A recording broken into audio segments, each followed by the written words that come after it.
البككة غاضبة ممتعضة من عودة بيشمركة كردستان للمناطق الكردستانية منذ 23 من آيار، ولغاية اليوم بدأ بيشمركة كردستان وبالتنسيق مع الجيش العراقي بتشكيل غرف عمليات مشتركة، فتشكلت غرف عمليات في كل من كركوك ومخمور وباشرت بمهامها، وفي الآونة الأخيرة تشكلت غرف عمليات في كل من نينوى وخانقين. هذا وتشكيل غرف العمليات هذه وتفعيلها يعتبر خطوة سياسية هامة بالنسبة للكرد، فقد احتلت هذه المناطق من قبل ميليشيات الحشد الشعبي والجيش العراقي بعد أحداث 16 من أكتوبر الخيانية، وعودة البيشمركة إليها في الوقت الراهن تعتبر مكسبا دبلوماسيا هاما، غير أن هناك بعض الأطراف الممتعضة من تحقيق هذه المنجزات، وأحدها هو البككة، غير أنها لم تقدر على الإفصاح عن نواياها تجاه هذا الموضوع علنا.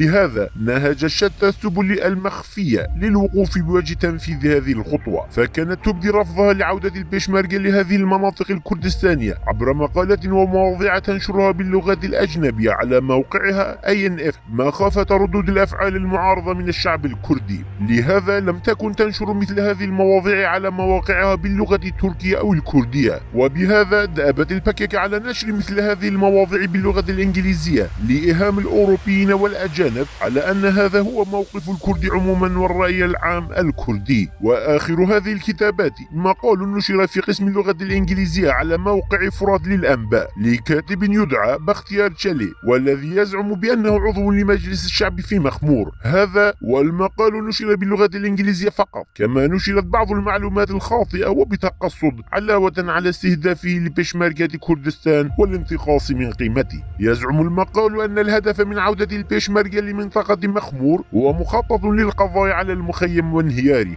ووفق المقال أن بيشمركة كردستان خرجوا من مخمور يوم 16 أكتوبر عام 2017 نتيجة اشتداد هجمات داعش على المخيم، وتمركزت ميليشيات الحشد الشعبي موقعها، غير أن الحقيقة هي أن بيشمركة كردستان وبأسلحته الثقيلة وقوته البرية لعب دورا بارزا وهاما في طرد داعش من المخيم. وعندما أهديت كركوك للجيش العراقي وميليشيات الحشد الشعبي إثر خيانة طابور لاهور جانجي، شن الجيش العراقي هجوما عنيفا على بيشمركة كردستان في جبهة مخمور. وفي 24 تشرين الأول عام 2017 قصد بيشمركة كردستان لهذه الهجمات العنيفة لميليشيات الحشد الشعبي والجيش وأحبطها، وأسر 20 مقاتلا لهذه الميليشيات، كما دمر العديد من آلياتها ووساطها العسكرية. نعم، كان هناك شهداء في صفوف البيشمركة في هذه المعارك، ولكن رغم هذا كان الانسحاب من مخمور لأسباب سياسية وليس نتيجة المواجهات العسكرية، فتمركز على بعد 4 كيلومترات من المخيم.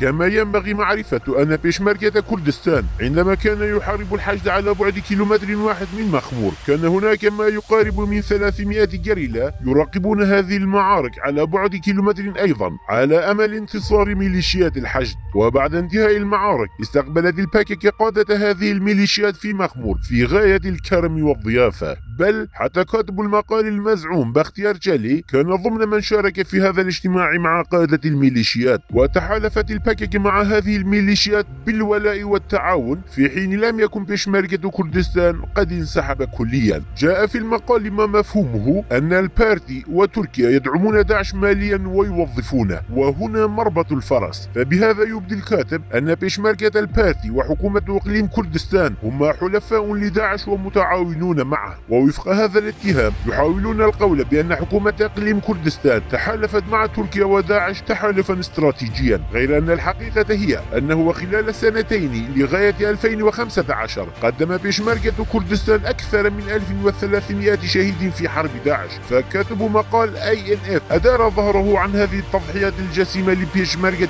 كردستان وما قدمه من شهداء من أجل الوطن ليقلل من قدره وينتقص منه. فالقضية ليست قضية الكاتب نفسه، بل هي حجم الاتهامات الدنيئة التي اتهمت بها البككة بيشمركة كردستان. فالبككة ولجملة أسباب سياسية واجتماعية لا تقدر على البوح بهذه الأشياء، فتقوم بنشرها بأسماء مستعارة مختلفة. وكذلك الآن فالبككة تواصل لعبتها الدنيئة المليئة بالادعاءات الكاذبة بأقلام مخفية وأسماء مستعارة. الشعب لا يريد البيشمركة، هناك تعاون بين البشمركة وداعش. البشمركة يسيئون التعامل مع الإنسان. عودة البشمركة لهذه المناطق مؤامرة دولية للقضاء على البككة وتصفيتها وغيرها من الاتهامات والادعاءات الكاذبة. ولأن هدف السياسة البككة والتي تحدث عنها أجلا عام 2012 هو انتشار البككة وتمركزها على الخط بين شنغال لخانقين وإخراج بشمركة كردستان منها، انخرطت البككة ضمن أطر مخطط الهلال الشيعي الإيراني وأصبح حليفا وشريكا فيها. وبحجة أن بشمركة كردستان تخلى عن المنطقة تمركزت هذه التنظيمات فيها وجعلوا اليزيديين جزءا من ميليشيات الحشد الشعبي. نشكر من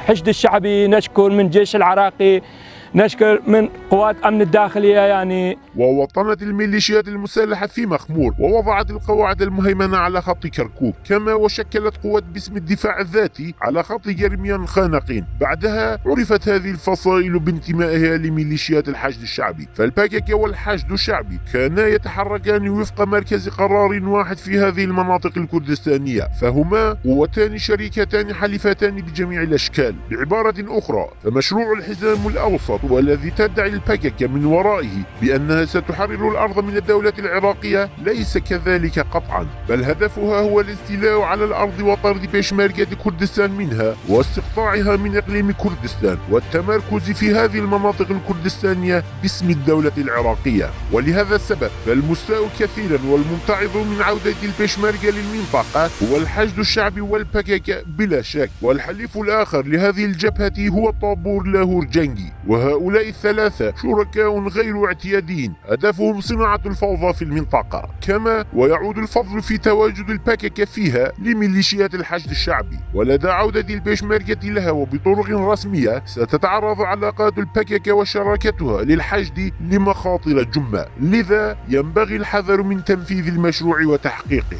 والجدير بالذكر أنه بعد ذلك التاريخ نشطت القوى السياسية للاتحاد الوطني الكردستاني في تلك المناطق، في حين رفض البارتي فتح مكاتب سياسية له فيها لغاية عودة بشمركة كردستان إليها.